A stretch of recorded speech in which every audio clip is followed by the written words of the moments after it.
Olá, família. Bom dia. Espero que todos estejam bem. Que Deus abençoe este nosso encontro. E hoje vamos continuar o estudo dessa obra, Gênesis do Bebê, de Cíntia Soares, capítulo 4, a Boa Nova Pedagógica. E ela começa com uma música. Vamos ver se a gente consegue colocar aqui para ouvir.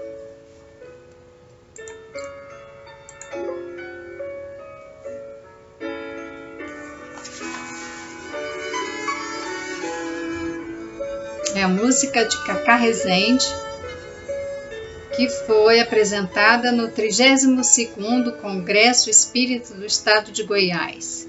Naquela tarde azul, eu pude te sentir. No Monte Galileu, teu chamado eu compreendi. Então meu coração de esperanças palpitou, e uma alegria imensa me invadiu, me levantou. Cristo, estou aqui, tão pequenino, a te seguir. Toma minha luz, e sou fermento do Evangelho de Jesus.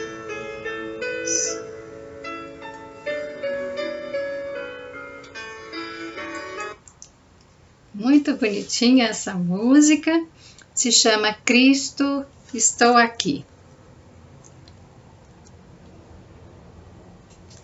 E semeador saiu a semear.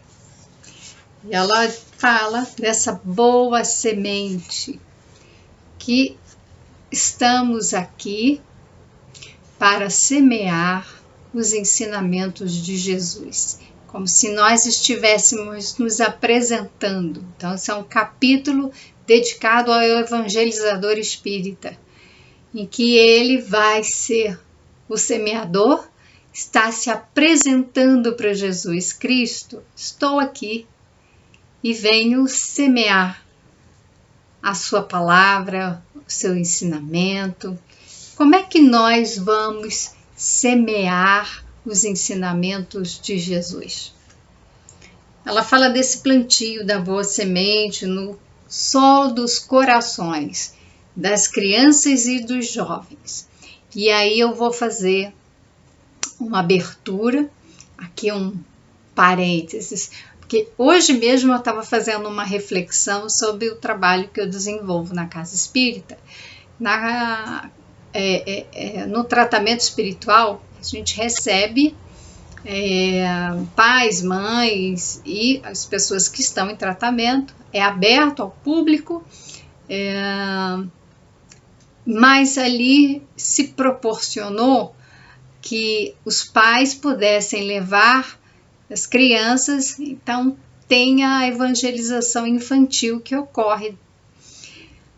E ficou muito claro para mim, me veio muito forte após essa semana, que eu estou fazendo um estudo já de alguns dias, assim, que eu venho encadeando o tema, aprofundando. Isso está ficando cada vez mais claro intuitivamente. A proposta inicial nunca foi essa, mas para mim está se configurando um trabalho de evangelização de adultos. Então é preciso lembrar, e eu já trabalhei muitos anos dessa forma, né? As crianças vão na casa espírita para as salinhas, para terem as suas aulas de evangelização infanto-juvenil, e os pais ficam, vamos dizer assim, né, no salão, discutindo um tema do evangelho. Nesse momento, é importante que a gente considere que há um trabalho de evangelização com os adultos também. E ela vai conversar aqui, né, porque ela fala Gênesis do Bebê, mas é preciso que a gente faça esse trabalho de evangelização, e aí eu vou trocar a palavra adulto, criança e adolescente para espírito. Nós, evangelizadores, estamos semeando essa semente nos corações espirituais. Assim, a gente tem que entender que cada um ali é um espírito a receber o ensinamento de Jesus, inclusive nós. E nós vamos falar sobre isso. Então vamos lá. Quando Jesus penetra o coração de um homem, aqui é uma mensagem, né, tá em Xavier, deixa eu ver aqui a referência.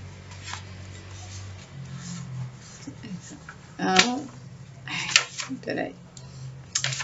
Do Chico Xavier, 2015, está no Pão Nosso. Então é Emmanuel falando. Quando Jesus penetra o coração de um homem, então ser humano, converte-o em testemunho vivo do bem e manda-o a evangelizar os seus irmãos com a sua própria vida. Então aqui não está falando manda evangelizar as criancinhas, está falando manda evangelizar os seus irmãos. Então, somos nós. Quando a sementinha do amor de Jesus está implantada lá, está crescendo no nosso ser, né?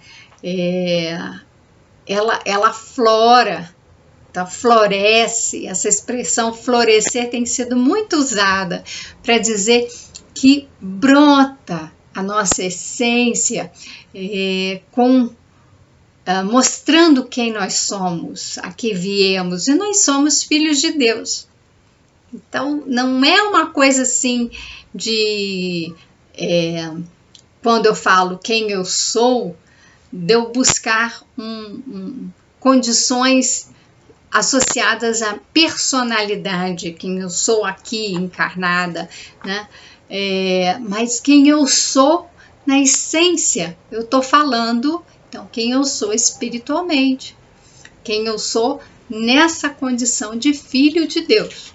Eu sou um ser em evolução, já com uma vida, né, de muitos e muitos anos, passando por etapas de encarnação, desencarnação, para evoluir, para aprender e chegar nesse ponto em que a semente do amor, ela foi implantada ali, ela começa a germinar. E os ensinamentos de Jesus, eles me modificam ao ponto de eu me tornar testemunho vivo do bem. Então, eu sou transformada. É isso que o ensinamento de Jesus tem essa finalidade. Jesus veio para trazer os ensinamentos, trazer a luz do esclarecimento para que nós pudéssemos sair da escuridão da ignorância, compreender os ensinamentos de Jesus que diz respeito às leis divinas e passar a viver essas leis divinas. À medida em que a gente vai vivendo as leis divinas, nós estamos evoluindo, nos equilibrando, nós estamos nos conhecendo, entrando em contato com a nossa essência, nós estamos, olha que processo bonito, conhecereis a verdade e ela vos libertará. Então eu vou me libertando, ou seja, vou desapegando para me tornar um espírito puro e livre. Então, essa é uma jornada, né? A jornada da evolução do ser espiritual. Começa com a tomada de consciência de quem eu sou. Ela vai falar, é necessário ele crescer e eu diminuir porque João Batista diz isso no Novo Testamento, falando que não é para a gente estudar, conhecer intelectualmente o que Jesus falou. O que nos vai fazer virar essa luz, né? Nos tornar os deuses, vós sois deuses, brilhe a vossa luz, é quando Jesus crescer em mim. Ou seja, esse amor, essas leis divinas, isso crescer em mim e eu diminuir. Quando diminui, o que diminui? O ego, a personalidade. Eu me desapego dessas formas que eu me identifico para ser a minha essência, deixar Deus crescer. Então, se a gente pode dizer ego, agora a gente vai falar que é o self toma conta, que é o eu divino, como Jung fala. Então, o evangelizador, ele é o semeador de Jesus. Ele vai passar adiante a boa nova, o evangelho. Ele assume essa tarefa para auxiliar o quê? A criança que ela fala aqui, mas eu vou fazer uma correção. O espírito no seu desenvolvimento, porque nós cuidamos da criança e é importante que assim o façamos, e ela vai dizer da criança porque é o espírito no início da reencarnação, então ele está no momento de assimilar os conhecimentos, nesse momento a flexibilidade, eu já falei várias vezes de Montessori, é a mente absorvente, dos 0 aos 3, ela absorve tudo de forma inconsciente, e depois dos 3 aos 6, ela já tem algum grau de consciência, e ela vai absorvendo, buscando compreender aquilo tudo que está sendo transmitido para ela. Então, precisamos evangelizar desde do ventre. Ali tem um espírito reencarnando e essa evangelização de bebês, porque é um momento de intensa aquisição de conhecimento. A criança, ela precisa absorver tudo que está sendo passado para ela, para que haja uma oportunidade dela se transformar, dela adquirir valores, né? Tem mais plasticidade, tem mais flexibilidade para ela aprender. Então ela comenta aqui que a criança é um ser espiritual único e milenar. Então, milenar, né? Muitos, não é 1000 anos, são muitos milênios aí na nossa bagagem como espírito. Então a criança é um ser espiritual tanto quanto nós. E todos aqui estamos nessa jornada de evolução. Então nós temos que olhar essa criança nessa condição de espírito em evolução e estimular o seu autoconhecimento, a busca do seu desenvolvimento como espírito. E ela segue adiante falando que é importante que nós tenhamos a compreensão da tarefa educativa que nos compete. Ela vai falar disso e nós vamos falar em vários vídeos sobre isso, que esse é o tema central do nosso trabalho. A tarefa educativa do ser espiritual. Então, nós estamos aqui para nos educar e nós recebemos essa criança que também precisamos encaminhar, né? Encaminhar para Deus, nós temos a guarda dela.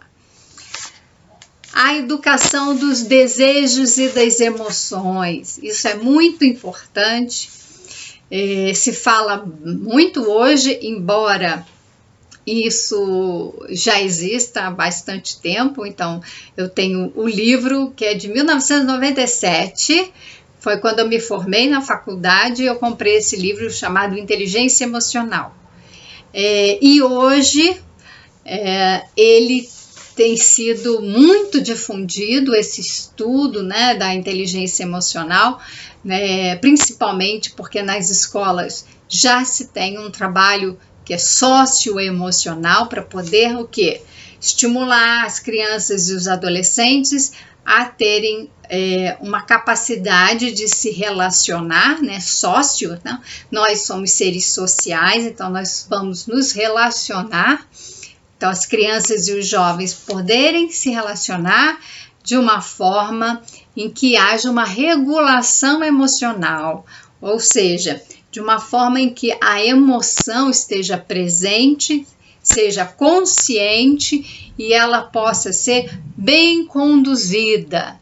Então, a inteligência emocional, quem tem essa inteligência desenvolvida é uma pessoa capaz de identificar aquilo que sente e poder analisar e tomar decisões, tomar medidas, então agir em conformidade com os seus valores, em conformidade com as normas sociais. Então não é sentir e fazer, isso é reagir. Se eu tô com raiva, eu dou um soco em alguém?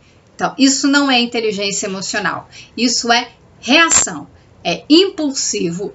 E a inteligência emocional significa que a raiva, eu penso, então eu uso da minha capacidade intelectual para poder analisar a situação e tomar uma decisão, estabelecer ali uma ação, não mais uma reação, que seja pensada, dirigida, adequada para o momento. Então, o que significa que se eu estou com raiva, eu analiso e aí eu posso falar para a pessoa. Neste momento, eu não estou gostando do que está acontecendo. Então, vamos tomar um outro rumo para essa conversa, ou vamos pensar sobre essa situação de outra forma, ou então vamos dar um tempo, deixar a cabeça aqui refletir mais um pouco, deixar as emoções se acalmarem. A gente pode silenciar, pode se distanciar, precisa respirar um pouco. Não temos que agir impulsivamente, porque isso mostra o nosso descontrole, nossa desregulação. Então, a inteligência emocional é fundamental para estabelecer relacionamentos sociais equilibrados. Significa que quando a gente desenvolve essa capacidade, né, de educar as nossas emoções, nós vamos ter uma vida muito mais equilibrada, muito mais, a gente pode até dizer, feliz. Apesar dos problemas, apesar dos desafios, nós vamos ter uma capacidade de analisar, uma capacidade de tomar decisões melhores. Nós muitas vezes sofremos em razão das nossas más escolhas. Más escolhas significa que nós não tínhamos condições ou não paramos para refletir, para tomar uma decisão. Então, nós fomos muitas vezes levados pelas emoções. Então, as más escolhas têm a ver com esse processo de inteligência emocional que não foi desenvolvido. Então, nós precisamos trabalhar de forma socioemocional com as crianças, seja em casa, seja com trabalhos de evangelização. E aí ela fala que as crianças, elas estão ligadas ao prazer e à alegria. É verdade que elas buscam, né? É natural que o bebê, quando está em desconforto, ele chore, né? A comunicação dele é essa, ele está com fome, ele vai chorar, ele não vai dizer eu estou com fome, porque ele não tem essa capacidade ainda desenvolvida. Então, por questões óbvias, a comunicação do bebê é o choro. Então, ele chora por cansaço, ele chora por desconforto, de fome, de dor, qualquer desconforto físico né? E também emocional, ele quer um colo, ele está se sentindo com medo, né? E algum tipo de insegurança, a criança vai manifestar por meio do seu comportamento. E ela quer que isso seja o quê? Eliminado, porque o bebê precisa se sentir seguro.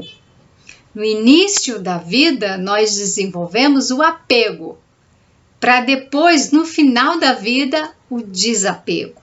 Então, é uma jornada olha que aprendizado bonito. Nós começamos a nossa vida como seres espirituais apegados, né? Nós vamos nos apegar à matéria, nós vamos nos apegar e nós precisamos trabalhar o desapego, né? Esse desapego, ele ocorre quando a gente vai tomando consciência de quem somos.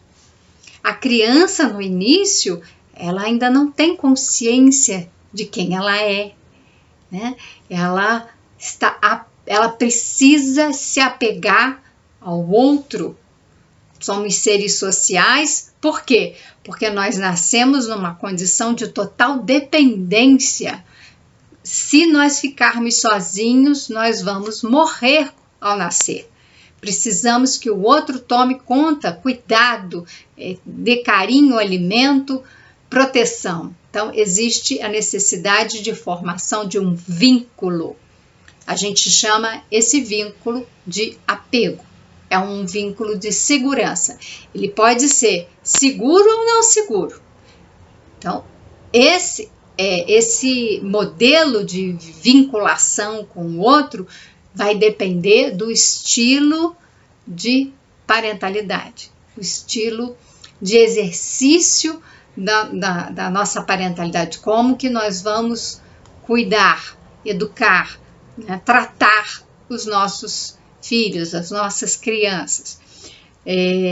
Eu posso tratar de uma forma que eu garanta que ela se sinta segura, protegida, física e emocionalmente.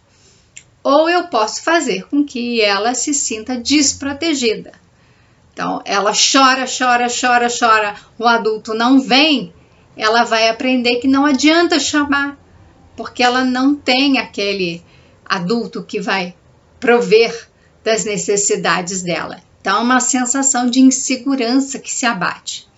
Isso ocorre com todos nós, né? E esse vínculo pode mudar? Pode mudar ao longo da vida, tá? Nada disso é fixo, é uma referência, nós vamos ter uma fundação no início da vida, mas ao longo da vida isso pode ser alterado por conta das mudanças nos relacionamentos. E ela fala que a criança então vai buscar as atividades lúdicas. Isso é uma visão que a gente tem de que a criança brinca. Tá? E se eu falar para vocês que isso é uma visão um tanto equivocada, se a gente pensar em Montessori, ela vai dizer que a criança trabalha, mas ela dá um outro sentido para a palavra trabalho. Não é o trabalho infantil, né? Né, que a gente tem por lei que proíbe, não é esse. Não é um trabalho que teria que ser remunerado, não. O trabalho é um trabalho interno. Ela usa a expressão trabalho, mas para dizer de um processo interno de aprendizagem, de transformação. É um trabalho que está ligado à evolução espiritual. Montessori, ela tinha essa visão de que a criança, quando nasce, esse espírito que acabou de reencarnar, ele precisa conhecer o mundo em que ele está, precisa absorver, ele precisa compreender. Então, há um grande trabalho interior. Então, tudo que essa criança faz é para compreender a realidade que a cerca, as pessoas que convivem. Então, ela não está brincando, ela está explorando, conhecendo, ela está buscando entrar em contato com a realidade. E o que a gente acaba fazendo? Vai dando materiais para ela, que nós construímos nessa forma que a gente chama de brinquedo e diz que a criança está brincando. Acontece que se a gente fornecer para a criança tudo que nós adultos fazemos, convidá-la para que ela faça biscoito, suco, que ela limpe e corte frutas, em que ela prepare a sua refeição, que ela organize o seu quartinho. Tudo isso é atividade que se dá no processo interior. Não é trabalho exterior, é trabalho interior. Ela está organizando, conhecendo o mundo.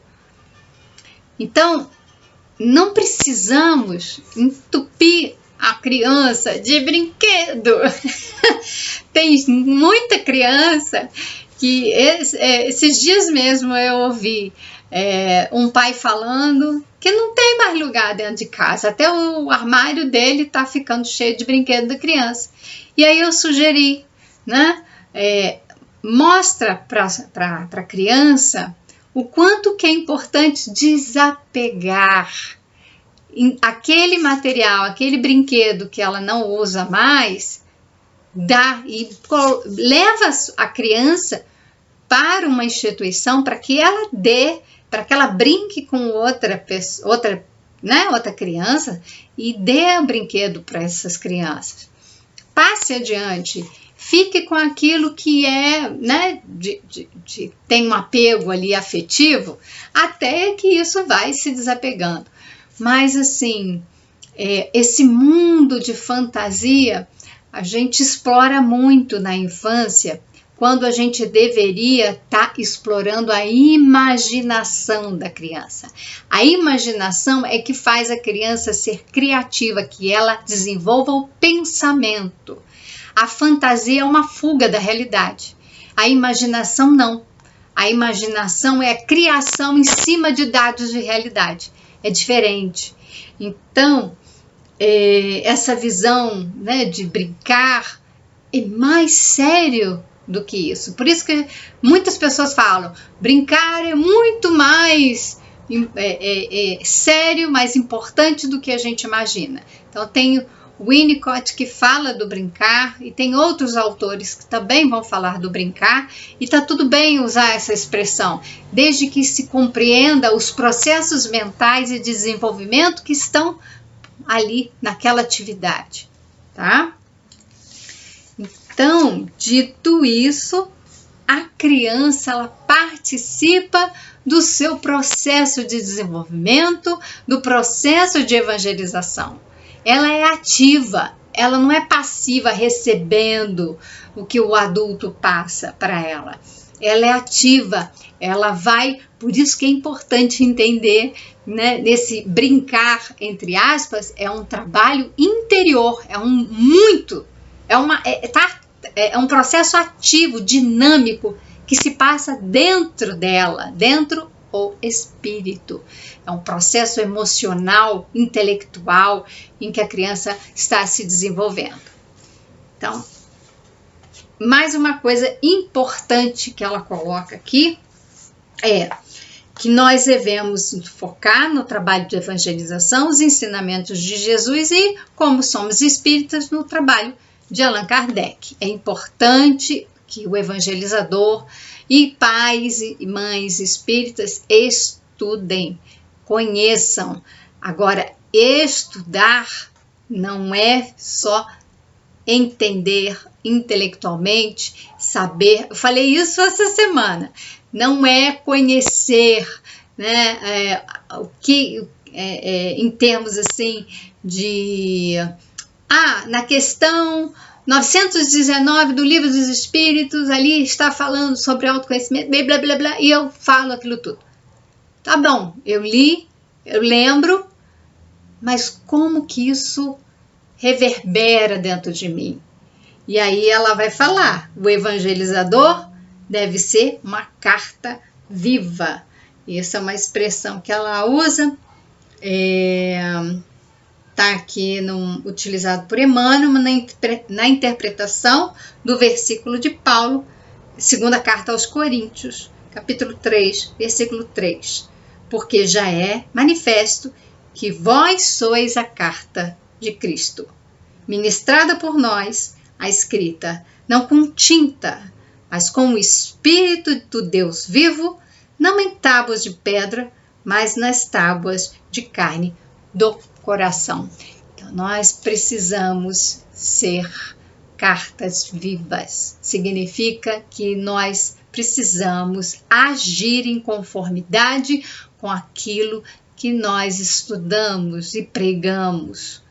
Significa que nós temos que ser coerentes. Caso contrário, é aquilo que Jesus apontava para os fariseus, doutores da lei, conheciam a lei, tinham estudado a lei, sabiam tudo dali, mas eram hipócritas. O que significa essa hipocrisia? É que você sabe, você estudou, só que você não faz. Você não é a demonstração daquilo que você estudou. E existe, uma responsabilidade muito grande naquilo que a gente sente, naquilo que a gente pensa, naquilo que a gente faz. Não é só naquilo que a gente faz. Nós somos responsáveis por tudo, desde a nossa emoção, aquilo que a gente sente é nosso e diz a nosso respeito. Então, fala de quem somos, aquilo que a gente pensa e o que nós pensamos, nós criamos. E quanto mais eu sinto e penso, mais, sinto, penso, eu vou moldando e vou materializando, vou condensando essas energias e vou materializando. Até, por exemplo, se eu estou nervosa, ansiosa, preocupada, eu estou sentindo, estou pensando, eu posso materializar uma doença, uma gastrite, por exemplo. Então, esse é um caminho em que a gente tem que estar muito consciente, de sermos essa carta viva, o exemplo dos ensinamentos do Cristo. E ela segue dizendo que todo o trabalho de evangelização, ele é precedido por um trabalho no plano espiritual que dá o suporte. Então, tem a equipe espiritual trabalhando, existe todo um processo de preparo, um projeto pedagógico que nos orienta. Então, quando eu estou lá, por isso que eu percebi isso, essa semana ficou muito claro desse projeto pedagógico, eu estou seguindo as intuições e vou fazer o estudo, preparo a aula, quando eu chego lá, vem o pensamento, vem aquelas conexões, tudo encadeado numa lógica. É muito bonito, é muito gratificante e eu percebo que tudo isso advém do planejamento da espiritualidade, que me inspira e eu vou seguindo, vou fazendo o estudo e levo e vou encadeando numa sequência para que as pessoas compreendam, tenham acesso à informação, possam compreender, para que elas possam praticar acima de tudo, Porque Deus é mestre, modelo, guia e Ele veio para nos ensinar para que haja uma transformação espiritual. Então, que a gente possa dizer, Cristo, estou aqui, estou à sua disposição, sou sua serva, sou uma evangelizadora, eu sou um semeador, estou aqui para esse trabalho, para a transmissão do Evangelho, mas que, em primeiro lugar, todos esses ensinamentos sejam sementes que brotam, germinam no meu coração, para que floresçam, deem frutos, e aí eu possa multiplicar, assim como Jesus fez, compartilhando com todos, Ele multiplicou as bênçãos do pão e do peixe, o alimento. Nós precisamos compartilhar esse alimento da alma e viver o Evangelho. Agradeço a todos pela presença e a gente se encontra no próximo domingo. Tenham uma ótima semana. Se gostou, curta, compartilha. Se faz diferença na sua vida, pode fazer na vida de outras pessoas também. Forte abraço!